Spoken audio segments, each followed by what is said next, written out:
Greetings, dear ones. I am Kryon of Magnetic Service. Again, we tell you that the name of Magnetic Service is a metaphor. For the magnetic grid of this planet contains that which is what we would call the posturing of consciousness. We've told you before that you could not live here without it.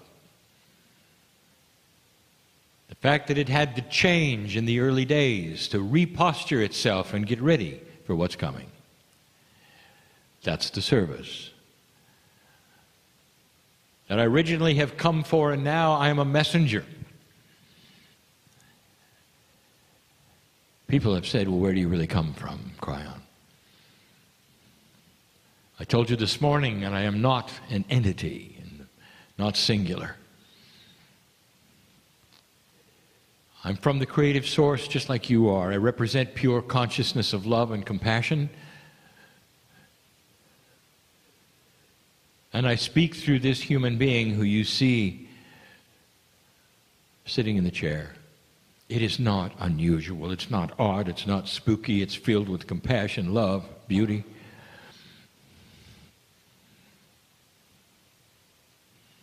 You see this as so odd and so strange, and it's not.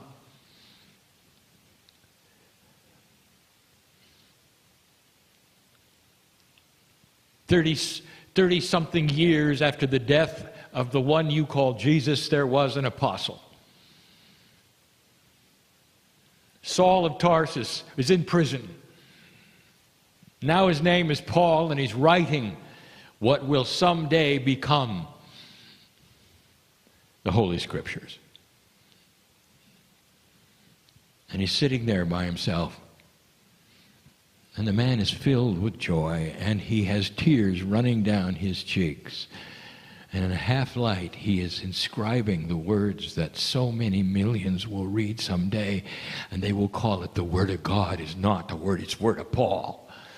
Under the influence of channeling, directly he is receiving information about the beauty of God. What has happened on the earth?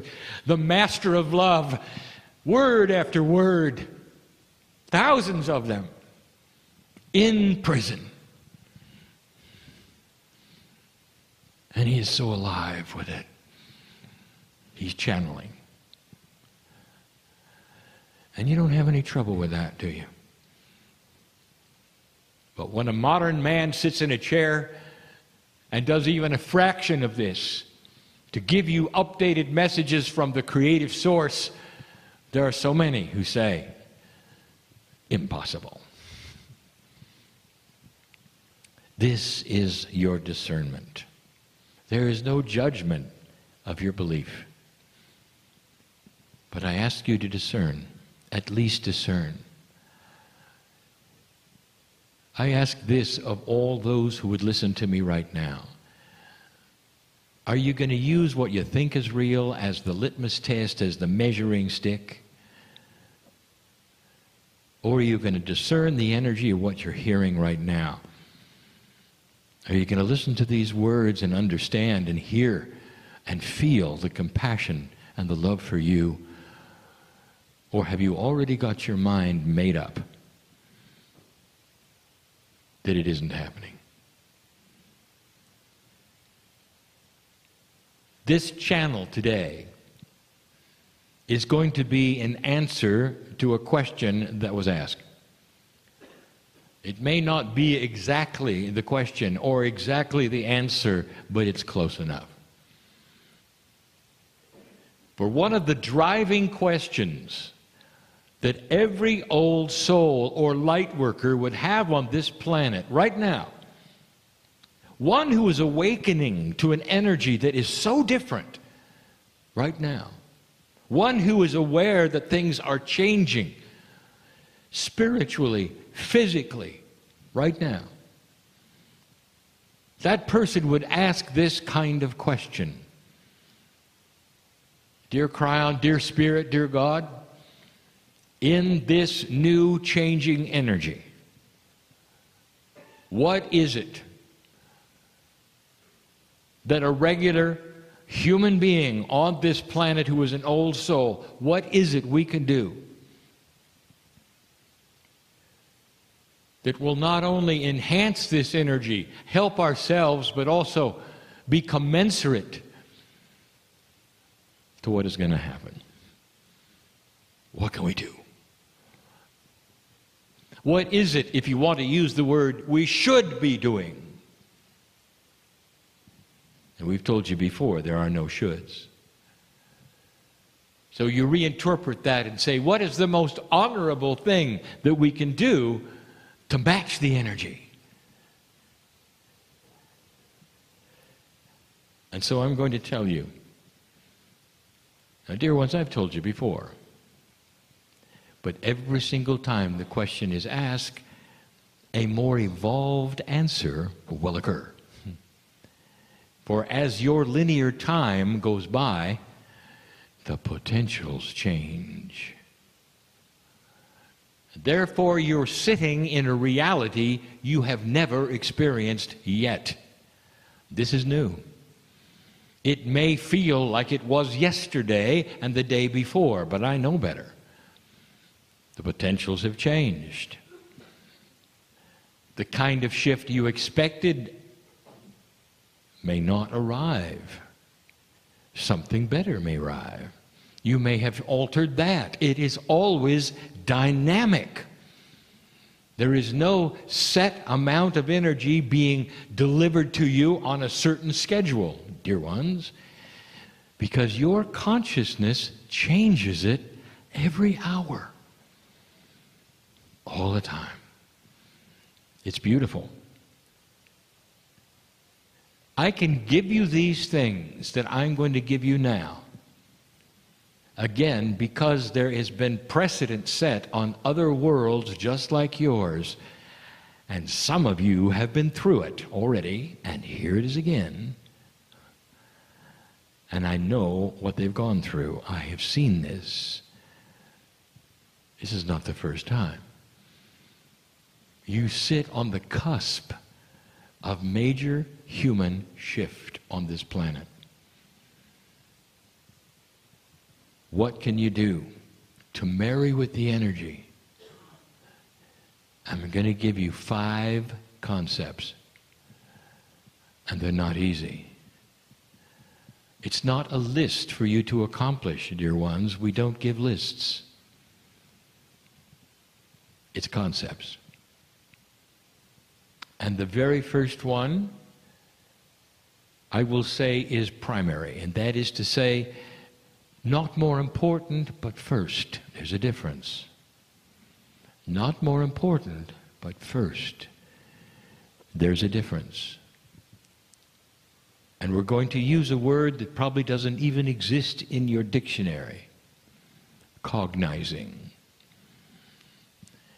Cognization is an English word that loosely means the cementing of belief.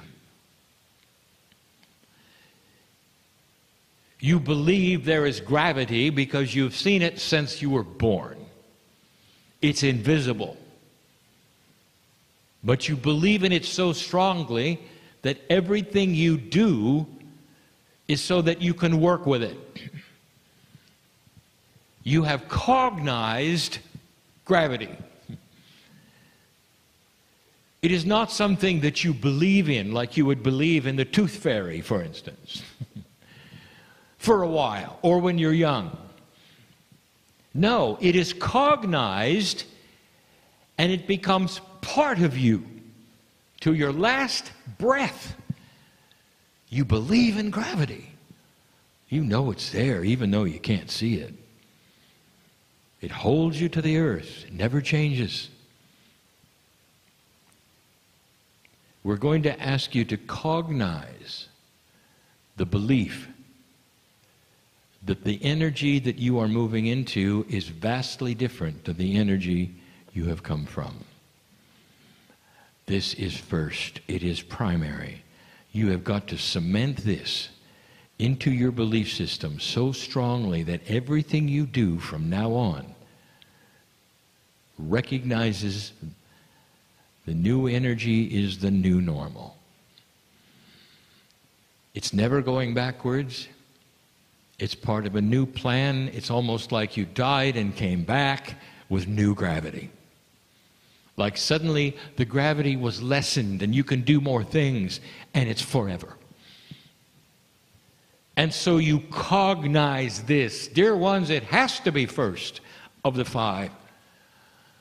Because you won't be able to do anything else unless you believe that this shift has happened and it's real. The shift is dynamic. It continues to change. But like you turn a page and you're reading new words in a new novel, the page stays turned. You don't go back and read what happened before it. The page got glued to all the others before it, and you can't get back to it.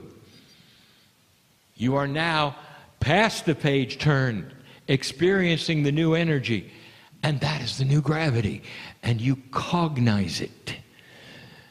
Believe that it's happening. Now, I keep saying this because there are those who aren't getting it.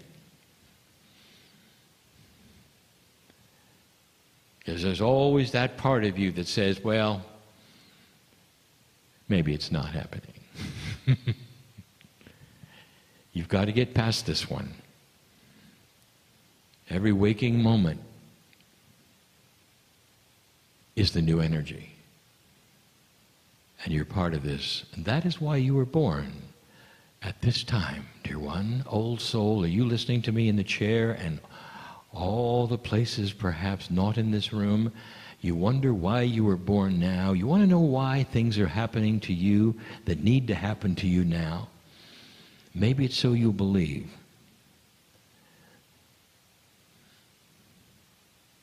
There are some negative things in your mind that may be happening right now to you.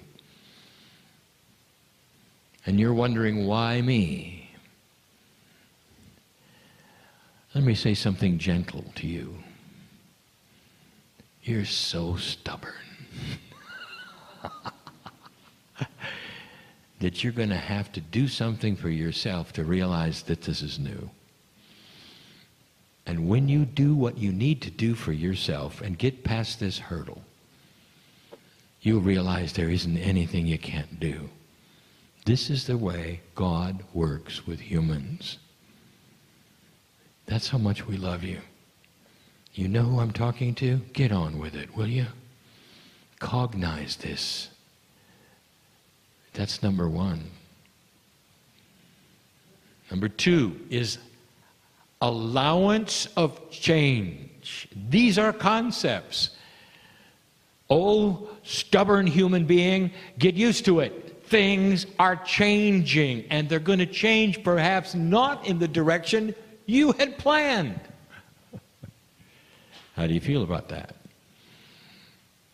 Oh, singular human being with a singular purpose and a singular idea of who you are and what you should do, get used to this. Allowance. Can you sit there and say this or something better? I allow growth. I allow consciousness change in me that may change my life in ways I never ever thought they would change. How afraid of this are you? The fear is about change. It's not about where it's going. It's just about the word itself. Change. So the second in this 5 set is allowance of change. Now look at the numerology of these things. Number 1 is always new beginnings. That's easy. You got to believe. Number 2 often deals with duality. And duality really is the primary fear of change. You just don't want this thing to move off that center point that you're used to, do you? Between light and dark. The duality that you've been used to, that balance between light and dark, is comfortable. Now suddenly, Spirit wants to push it a little so that you capture a little more light, so that the darkness starts to diminish in your life, and it's going to change everything. Do you allow it or not? Belief. Allowance. Allowance of change. From the other side of the veil, we look at you and we say everything that you're going through is like breaking old habits. They're just habits, that's all they are. You're like someone who has superpowers. You can fly. This is a metaphor. And you walk on the earth knowing that everything before said you couldn't fly. And we're saying you can. But most of you won't. It's just too comfortable to walk around. The metaphor is clear. Allowance of change. So the next three are more practical, but very difficult. With your belief intact, with that which is your allowance for things to change, your conquering of duality, you're now ready for one of the biggest steps. Number 3, compassionate action. Everything you do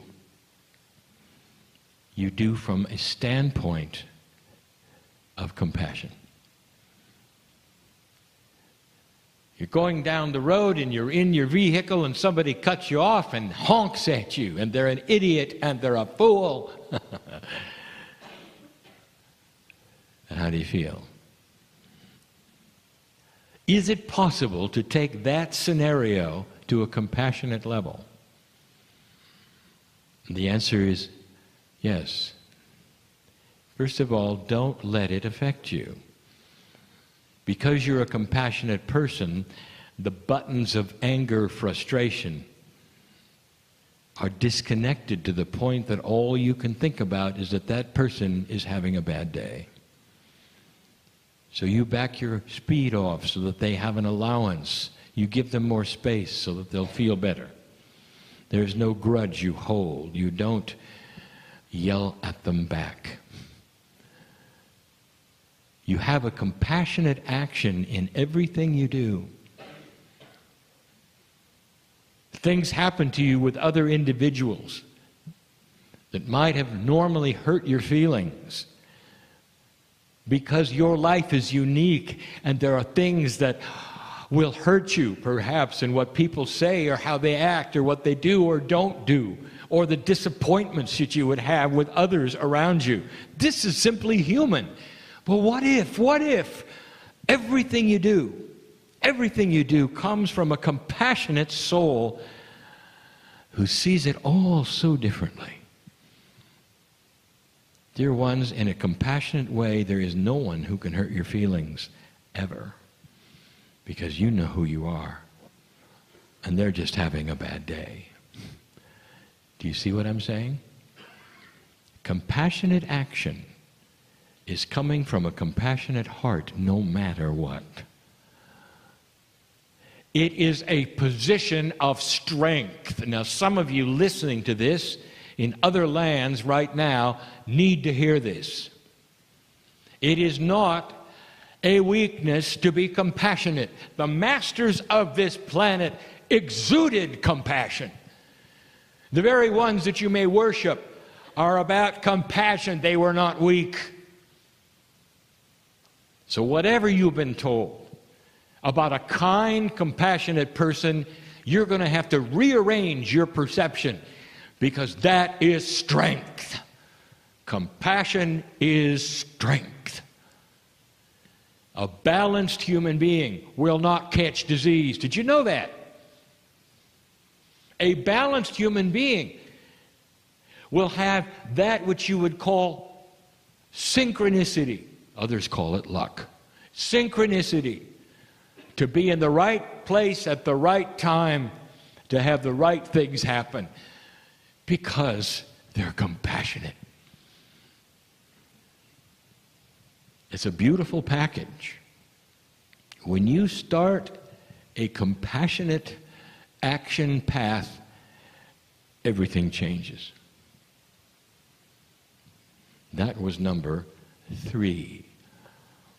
Now, 3 in numerology, of course, is the catalyst.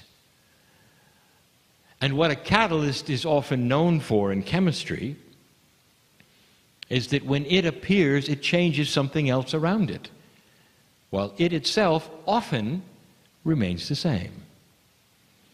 A compassionate person changes those around him and her. And they don't rub off on you. No negativity will attach to you. It's such a position of strength, they will want to be with you. You change the earth where you walk. Number 4, spiritual sight. I want you to start seeing the grander picture. I want you to see God in everything. I want you to look outside and see God in the trees and in the dirt. And the light that comes from the sun, I want you to feel the warmth of the love of God shining on you even in the dark. Spiritual sight is something that many have anyway. They're so aware that God is in all things. But it's part of this circle that we're describing of the 5 things we want you to know you can do. Compassion is one thing, but spiritual sight, this actually proves that compassion works because you can see God in other people. The one who cuts you off on the road has God inside, just doesn't know it. Just doesn't know it. And your spiritual sight, married to your compassion, says, there goes a creature just like me who doesn't know about themselves yet. Not yet. Not yet. The compassionate soul, which was number 3, who has spiritual sight, is the one who can see God in everyone. It helps become compassionate, doesn't it? When somebody yells in your face, and what you see in their face is God. Can you do that? You've got to think differently. You might even have to be like the masters. And this is what they had. Dear ones, these things I'm giving you are true and accurate representation of the new human being. You're not going to be fully 100% successful in any of these unless you practice them. Number 1 was to cognize that which has changed. When you cognize something, it doesn't happen instantly. You're going to have to work on it. The belief has to be cemented gradually as you see the evidence of it, and eventually it cognizes itself. You are actually training yourself to cognize and believe. The allowance for change, you have to train yourself to accept things that might be different. You're working on it all the time. The compassion comes slowly, not all at once. Don't feel you failed because you get frustrated or even angry. It's just a reminder that you weren't compassionate yet. And spiritual sight, it comes with time, dear ones. It comes with time. There comes a time when everything you look at will be in the light of God. Everything that is there. The server who comes to the table is not a server. It's a beautiful human being carrying the Creator's light.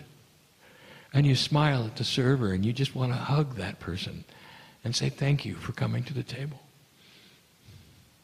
You treat each other differently and you're kind, and it's not a weakness, it's a strength. It's the biggest strength you could ever have as a human being, to see God in others. You go outside and you see God in the trees, and you know that it's a system, that you're part of it and it's part of you.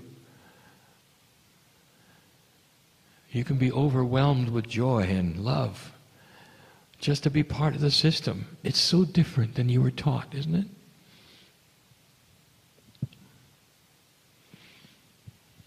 We've saved number 5. In numerology, 5 is change. And it's one of the hardest ones. And it's called patience. The human being wants everything now. See, I know who's here. It is inbred in you. We've discussed this so many times. It's entrained in you. When authority speaks, you want to have it now. Every single time there is something to accomplish, there is a push to do it quicker than later. Human beings want things delivered to them quickly. And they want action to happen immediately. You're going to have to practice relaxing with synchronicity. The things that many of you are asking for, listen to this. This is important. Wake up. The things that many of you are asking for are dependent on other things happening first that you seemingly have no control over. But the potentials are there for them to change. If you can wait for it and not be frustrated or angry, that is the task. Years and years ago, when I first started channeling with my partner, we talked about having the ticket to the train and standing on the track. You have earned and paid for the ticket. The train is coming. You just don't know when. And so your patient person will know the train is coming, be comfortable with it, and have a nice time waiting for it, instead of complaining that it's late. Patience. Spiritual patience is gold. It's hard. Every single one of these 5 things is not intrinsic to any of you. You weren't born with any of them. And that is why they're difficult and so accomplishable, dear ones. Don't work on them one at a time except the first one. Make it first. Cognize what you're doing, understand and believe. And then the rest of them you can work on all at once. Some of you will be better at one than another. That's just because you're unique. Don't compare notes and feel that you're doing it wrong. Did you hear me? There's a tendency to get together and homogenize everything into a list and make it so that if you don't measure up to the list, you're not doing it right. You can't do that. Not with these things. Not with the individual soul that you are, having lived so many lifetimes. You know what you did the last time you were here. It impacts you right now to how good you're going to be at these 5 things. Some of you are ready for them, some of you are not, some of you will have to practice harder than others. I want you to know that this is totally and completely normal, acceptable before God. You're not going to fail. Don't compare yourself to others. I want you to look straight ahead into the eyes of the Creator and know that you are God and that everything I have told you is true and that everything I've told you is possible is possible. And that's just the beginning. That's what I came to tell you today. I'm Kryon in love with humanity. And so it is.